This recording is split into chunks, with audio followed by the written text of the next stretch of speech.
Yeah, and today we shall talk about design thinking. Valerie, could you please introduce yourself? Yeah, absolutely. Hey, everyone. Greetings from California, wherever you are. Good afternoon, good evening, good morning. My name is Valeria Kanzuba. I am the program manager on the design transformation team at the Security Business Group. I'm the business designer. I have a lot of experience in like running, launching smaller businesses, and now working in a big corporation running developing, rolling out the design thinking program at Cisco. So nice to meet you all. Happy to talk about my passion on design Yeah, thinking. yeah. What is the design thinking process and why it's so popular and effective? Uh, so design thinking is the problem-solving methodology. It's a framework methodology, whichever way you can call it, that helps to solve problems more efficiently and effectively.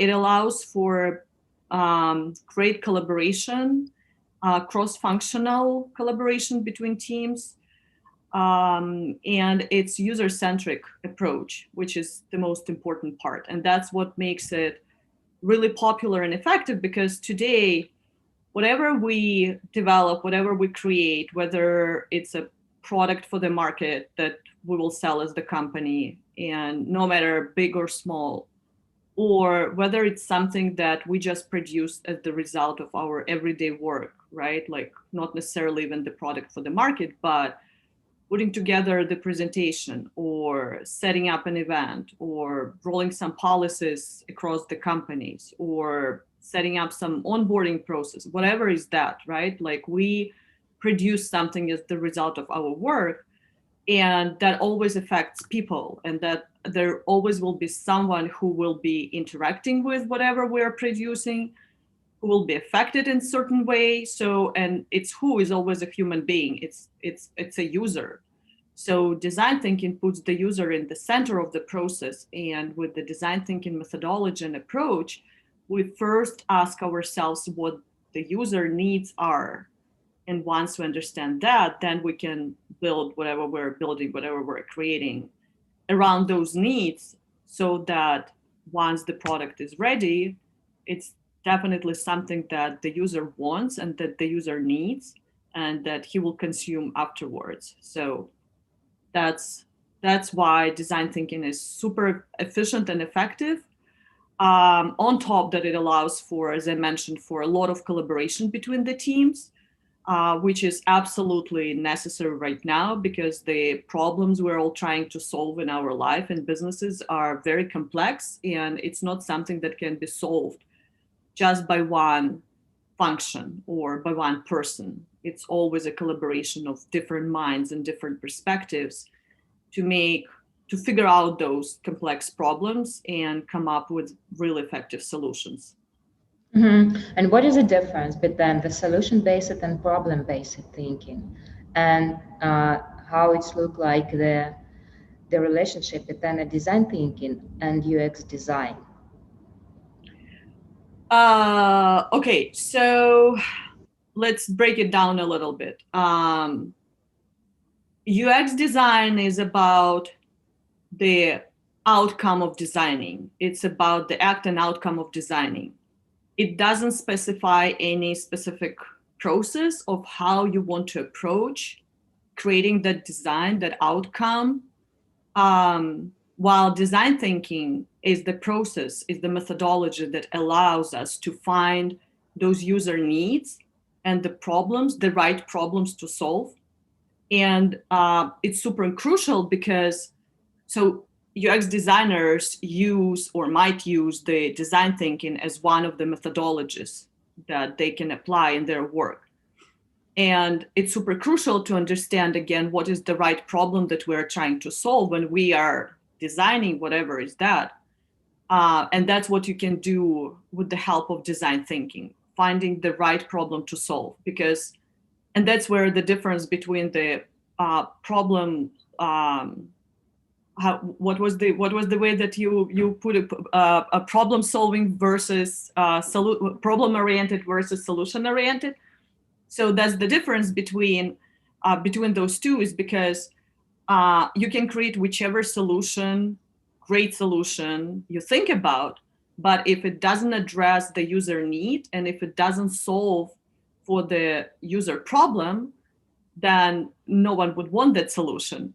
And that's what actually happens very naturally in our human brains, because we tend to think, oh, I know what the problem is and I know what the solution should be. We immediately come up with solutions, and we love doing that. When we see something is not working, we immediately want to jump in and say, oh, I want how to solve for that. Let me just get the budget, let me build it, let me roll it out. And we do that. But then once it's out, oh, no one is using the product or whatever that we have created. And we ask ourselves why. Well, because that was only your perspective. You thought that that is the problem, and you thought that, oh, that's a great solution. But if you go and talk to your users first, that's cool, whatever you know, but it's only part of the whole space, and we call it problem space.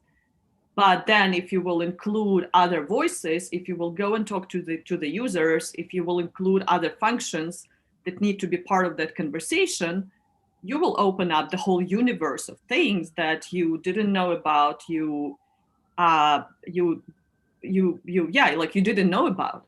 So, and you have a totally different picture. So once you start understanding that, then you are able to figure out, okay, so then what is the right problem for the user to solve for? And then, okay, then we can think about the solution. So it just changes drastically the efficiency of the solution eventually that you build and roll out.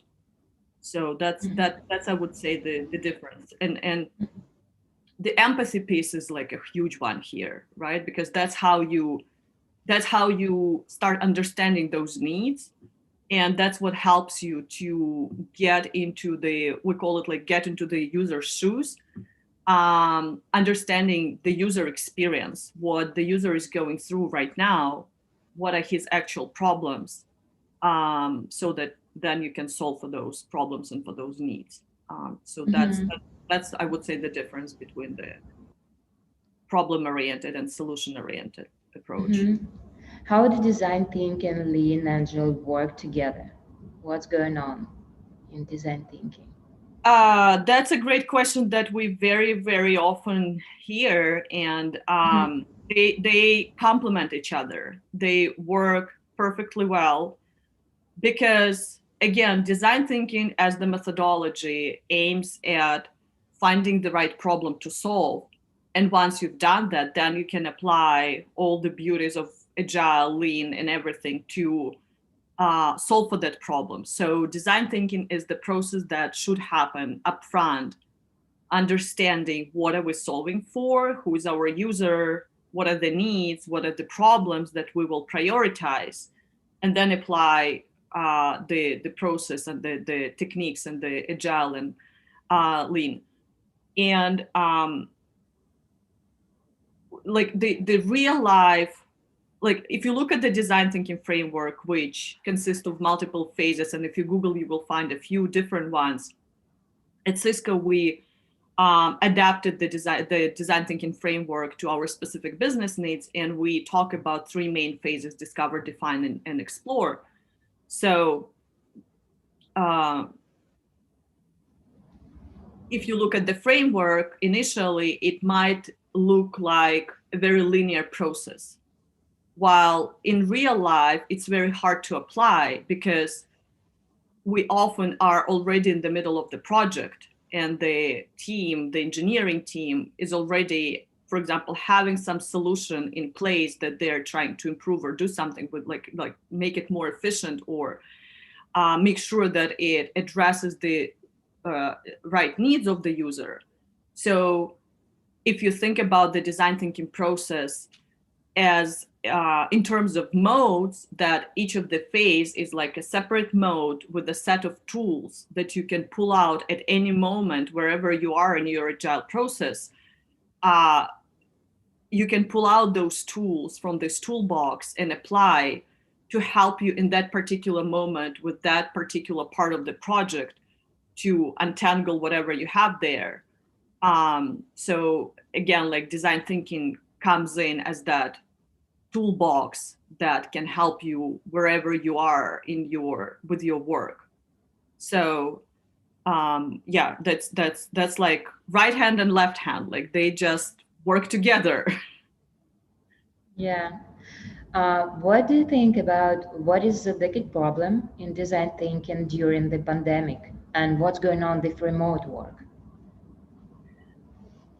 um Yeah, it's I well, know it's really complicated right I now. well, first of all, I would probably say that our whole life is the wicked problem right now. Okay, like the wicked question. It's like wherever you look Yeah. at right now, the whole thing is so wicked. So Yeah. um and the problem is there is no one size fits all answer, right? Yeah. um Right. and I would say that, like, if I would identify one specific one that I'm personally very passionate about right now, and it applies no matter its work or its personal life, is it's about creating connections in the world where we're so disconnected, and like in the environment that makes us so disconnected from each other on the human level, right? Like, yes, we have technology that things at least helps us to see each other somehow, talk to each other, collaborate. That's all great. Yeah, but But it's digitally. Yeah, it's exactly, digitally. I'm talking about that human aspect, right? So how do we get connected in the environment where we're so disconnected on that personal level? That's probably the one um, that is interesting to solve. Mhm. Again, Yeah. no answer that will fit everything and will solve for everything, but I'm trying at work, like we're trying right now all the different possible ways that we can come up with to create those connections between people. And it's interesting because technology does help in that. And as an example, since we all have to do our work remotely and we all have to join our meetings through the screen and the camera, and each of us are in our own environments. So now with that, we see much more about people because they're joining from their native environments where they live, not the artificial environment of the office, right, or of some co-working space. You can connect with people at a different level now and get to know them much differently than you would do it before, right? Because you see what they have in their background, how their room looks like, whatever is that, messy or not, doesn't matter. You have kids popping up, you have cats jumping on the laptop, so all the jazz, right? And it's great. It really, like, we noticed that at Cisco that it really helped us to get to know our team members totally differently than how it was before, and know Mhm. really interesting cool stuff about each other. One of the things that we love to do, and I love to do with my teams, is asking to, like, show us one object, that like one special object that you have on the table, special for you. And it's so interesting to see what people have on their tables and hear the Wow. story about those objects, right? Because then they start opening up as the human. And objects can be absolutely different. Like sometimes it's something unique, and sometimes it's as simple as a set of different pens. And you hear about the person. Oh, like, I actually have all these different writing tools on my desk because depending on my mood or depending on the type of the task I'm doing, I would prefer a certain writing tool. And apparently you start to learn that that person enjoys going to the online stores and buying those different tools. And it's just great to get to know these small personal things about people, and that's what helps to create that human connection when you actually start to know a person. Yeah. not from just perspective, oh, okay, this is my team member, we have these professional tasks, goals set that we need to accomplish, but getting to know each other just as human beings. So but then it's a big issue, like a big question, which is again a wicked one for me, is um, how do you make how do you create the environment for people to open up, right, and to actually share something. So and this example with sharing about the object on your table is a great one, because it allows people to talk about something that is really close to them, but it's not too personal still. So um, yeah, this is an interesting one for me, for sure. Yeah, and it's look like it troubles the share economy, actually. Yeah, maybe they're looking for new business models for the digital space too. Okay, and what do you think? How they can use design thinking for the like to respond to this crisis? What is the best lessons from the pandemic or like your previous life? Maybe you Uh, give some advices. yes. So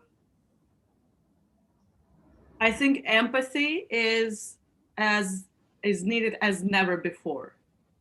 And I think that's something that we all learn, not only appreciation for sure for things that we took for granted very often and didn't pay attention, and we were just Mhm. enjoying what we have.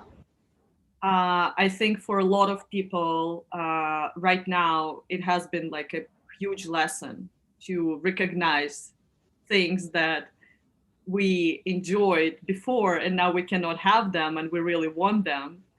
How much benefit and how much value those things would bring into our life.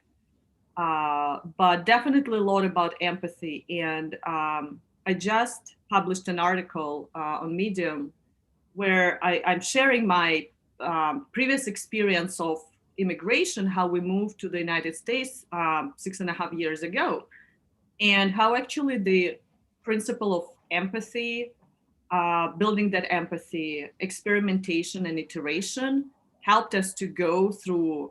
I don't want to call that a crisis. It's not a crisis, but it's a drastic change from one world into another world where all your points of reference are irrelevant anymore. And you have to figure out how things work in a totally new world. And that's what we're trying to do right now with this pandemic. We need to figure out other new ways of working, collaborating, living, doing things that we were able to do before. And we cannot do them in a similar way now. So definitely building empathy with each other, building empathy with people you know and you don't know. That's probably as important as building empathy with people you know, because everyone goes through so many experiences, good and bad, right now, and we see how much we depend on each other. So understanding other people's perspectives, other people's experiences, other people's feelings relating to that. And it's not about agreeing with those or not agreeing, but knowing about them, at least being aware, trying to understand, and understand why the person reacts or behaves in a certain way. Again, you may disagree with that, but at least you know, so that then you can also adjust how you do things, how you solve problems, how you communicate with those people. Um, then the experimentation, which is another design thinking principle, which absolutely beautifully applies in life, is putting out, trying things out, actually, right? Like doing something quick and small that can help you test whatever that you want to do, right?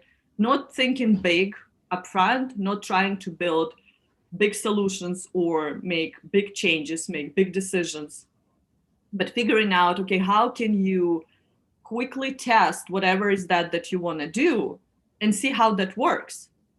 how that works for you, how that works for your users, how that works for your stakeholders, again, whether it's personal life, professional life, whatever is that. And learning from those experiences, like really, really quickly.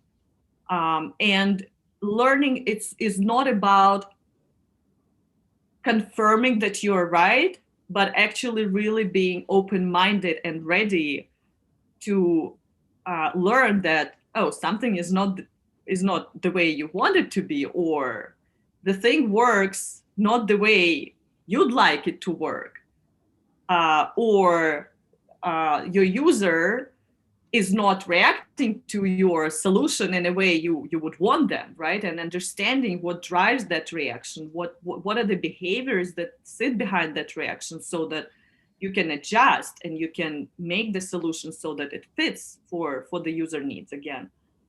And so from there comes the iteration, right? So learn as quickly as possible and learn what's wrong, what doesn't work, and then iterate to make it better. But again, for that, you have to have a very open mind and be ready for that. And it's not always easy. It's not always we're ready to do that. Not always we're open to do that, because we as humans naturally think. So we get connected, first of all, to our thoughts and ideas and perspectives. And we want to think that this is the only and right way to do or think something. So getting into that empathetic and open mindset of learning might not be like really easy sometimes, but that's something that definitely the way out for all of us. Like, we need to reconsider so many things and to become so much more aware of others around us, so that together we can build a better future in whichever area moving forward.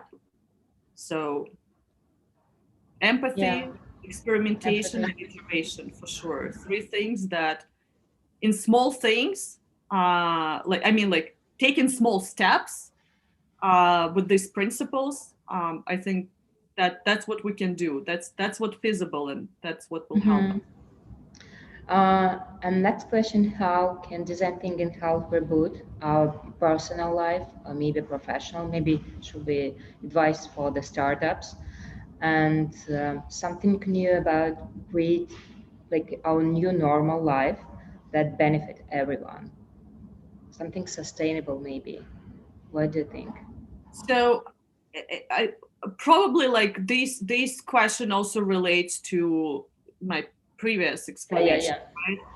right? Because these principles, and that's the beauty of design thinking and the beauty of these principles and mindsets, that you can apply them everywhere, no matter big or small problem, no matter it's professional or personal. You can always find opportunities for building empathy. You can always find opportunities to run experiments with whatever big or small thing you want to do, you try to build. And you can always keep learning and keep that open mindset of a learner, to iterate and make things better. So, and from my personal experience, again, relating back to my article, as much as I'm thinking about all the different situations that we had to go through in our lives, and I had to go through, that's definitely a sustainable way of moving forward, especially in unknown environment, right? Where you have so much ambiguity, you don't know what's going to happen next. You cannot build plans for like long period of times. But if you do small steps right here, right now, wherever you are, whether it's a new startup, whether it's your personal family life or anything. I'm trying to figure out the schooling for my kids right now, right? So it's the same thing we do every day. We're like, okay, how did it go today? What worked? What didn't work? Okay, this didn't work. Okay, what can we do a little bit differently tomorrow with this one small thing and let's try if that works differently tomorrow. Let's see. Okay, tomorrow comes. Okay, how did it work today? Well, this was better. Okay, but that was still not as good. Okay, what else can we do? How else can we iterate and change? What have we learned from this experience today that can help us iterate tomorrow? So that's definitely the way to go, I think. And it's really interesting. What is the next in design thinking? What is the future of work? What do you think? Maybe it should be like a positive pivot, maybe something new for the better normal, or maybe healthy businesses. What do you think? What is Um, the future of design thinking I 2.0? Yeah, after the pandemic. well, design thinking will not go away. That's for sure. There is it proved to be a very simple but very very efficient approach to working through ambiguity, right, and to working through really complex problems.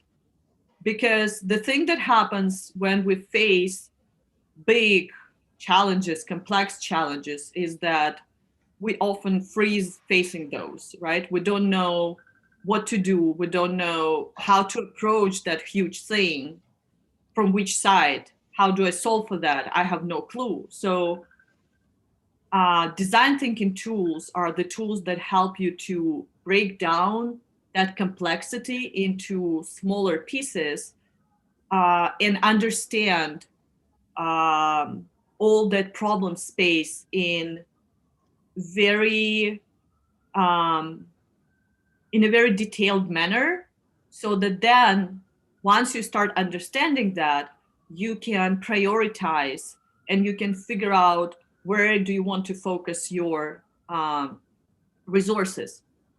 So I only see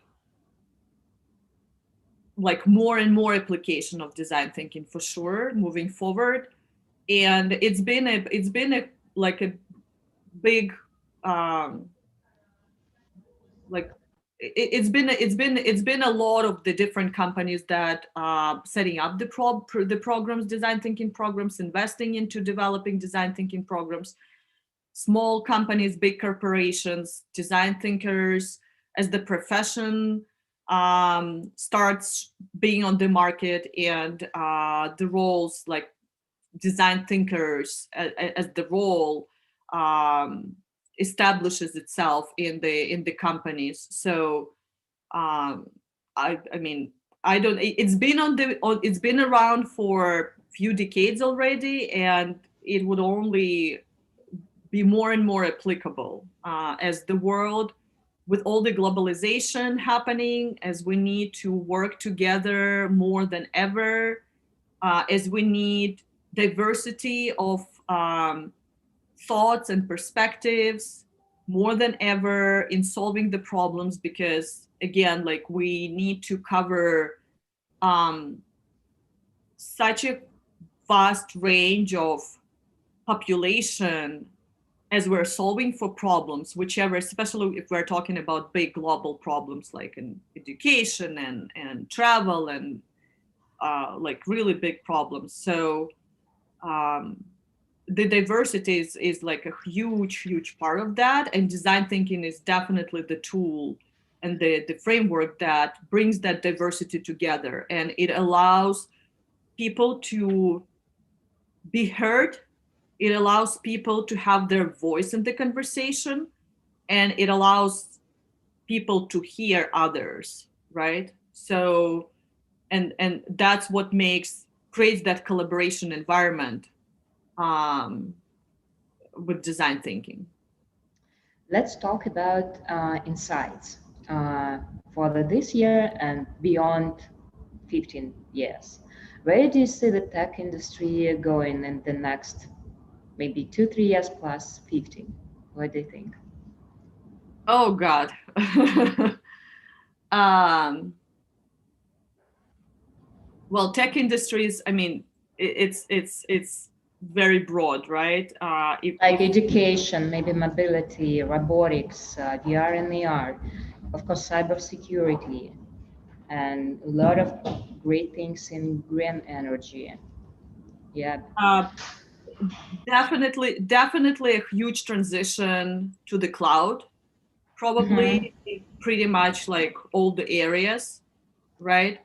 Transitioning to the cloud, creating the much more flexible environment within a lot of these areas that you've mentioned. If Mm-hmm. we look at the education, creating the opportunities for people in all the different parts of the world to have access to the education, reducing the cost of that education, definitely creating opportunities for minorities to have access to good education. Um, I would dream that no matter where you are and what is your financial status, that any child has access to education. So because the more people are educated, the more interesting and diverse world we can have eventually. So Mm-hmm. and I'm a true believer that every person is has such a huge potential, and if that potential is put into the right environment, it would flourish. Um, any child has like huge potential. Just let them develop. Give them tools. Give them space to do that. And I really hope that our education system would develop towards more of that flexibility in how they teach kids, what kids can do, giving them more chances to come up with their own way of educating themselves with the help of adults or technology, rather than us imposing certain systems and saying, okay, like that's how you have to do it, right?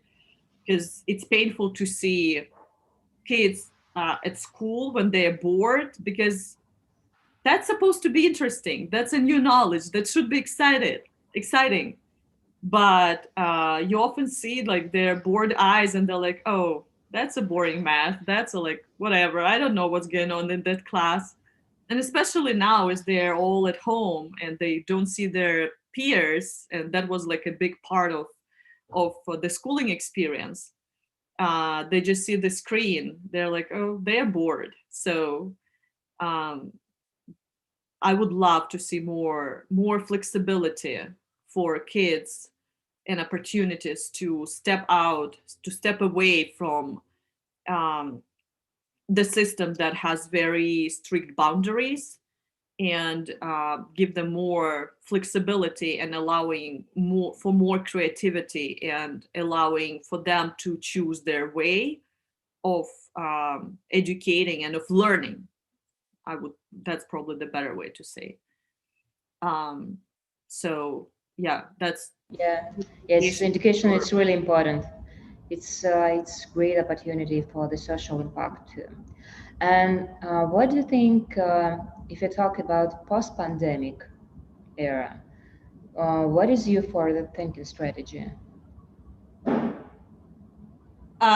So can you elaborate a little bit, like strategy for what?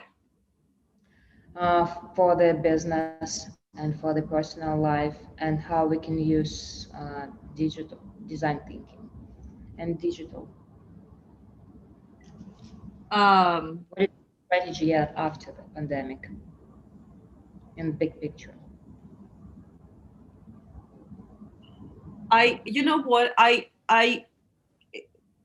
probably it's hard to think right now in terms of after the pandemic, because I think it's more about the transition, right? Hmm. Like we've been in a certain world, we're now in that transition point to just some different world.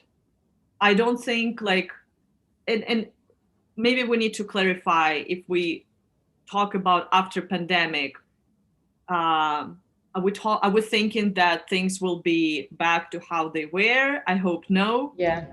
We do Mm-hmm. want a lot of things to come back, like personal interaction for sure. Exactly. Yeah. But I really hope that we take the learnings that we have right now, and we take the opportunity of us being in these constraints we are in right now to allow for creativity, because we need to figure out in this moment, being in these constraints, oh, how do we do this or that?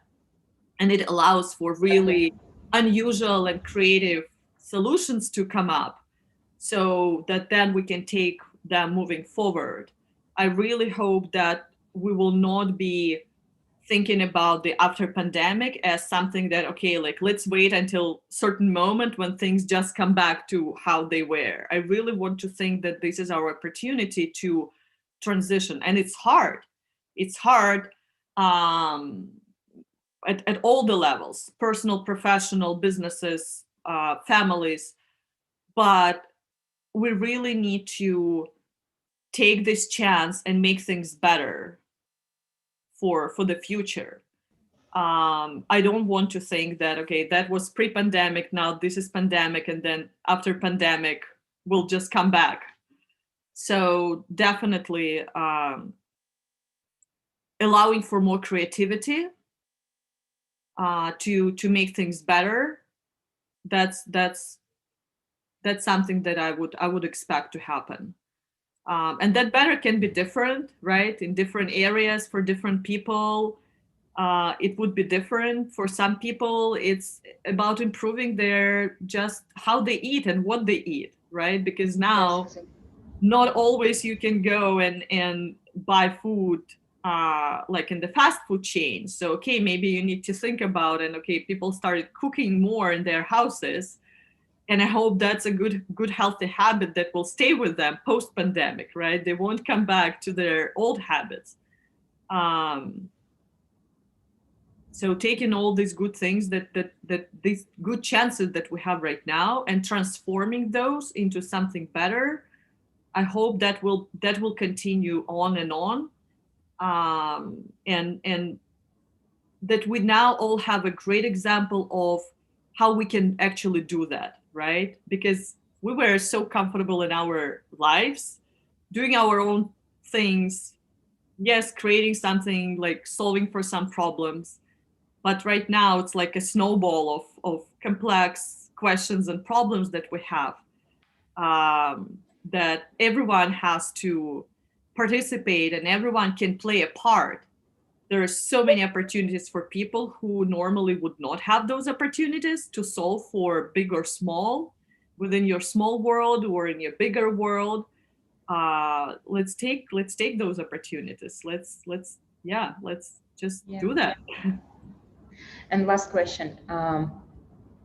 Actually, it should be advice for the entrepreneurs and for the investors how to keep team mindset in this situation, the remote work. What is your advice? How we can survive, and yeah, how we can use design thinking for this? As simple as that, empathy. It all comes to empathy. Empathy gives so many. It's the answer to so many questions. Human connection, which will come from this empathy, right? Because and I think it's now it gets even harder because we have been in this situation for such a long time right now, that we get used to, okay, that's how it is, right? And we forget about all the hard parts that are happening in people's lives as they need to work through the situation, working and having their kids at home and homeschooling and taking care of family and everything. So uh, I really hope that any leader of whatever business or family, or it's a startup, or investors working with multiple startups, we're all leaders in our roles. So really think about people first. Really think about how your people are doing, at the personal human level, ask them those questions. We have a really great habit that we developed at Cisco now, is starting all the meetings with not simply how are you doing, but actually having like small conversations, sharing with each other about some personal stuff, how your day went yesterday, or okay, tell me how was your morning, right? So really creating space for people to first connect at the human level, to look into each other's eyes, to see each other's faces, because also often people don't want to go on camera. So we encourage everyone, hey, like, we don't care what's happening in your background, wherever you are, just your face and your smile and your eyes is what is important. And that's the basics, I think, in whatever you do, right? Because everything is about human beings in this life. So making those connections, making sure that you connect with people on this personal level. If you build that connection, then the rest will work out. If you don't build that connection, then whatever you do, things will get screwed up eventually. Um, so reaching out to your people, talking to them, making sure that you're checking on them and they check on each other, developing that culture of human connection within teams, big or small. That's that's really important nowadays. And I mean, it's been important always. Just often before we didn't pay that much attention as often as needed. But we really developed this habit right now, and I hope we continue to develop that, and it will stay with us, and we'll just only get better. Yeah. Thank you for your good advice, and thank you for your time, Valeria. Yeah. I think it was really great conversation. Thank you, Manana, so much for inviting me, and thank you for having this conversation. It's great. Yeah, let's do Happy it to something connect. together next Yeah, I time. know.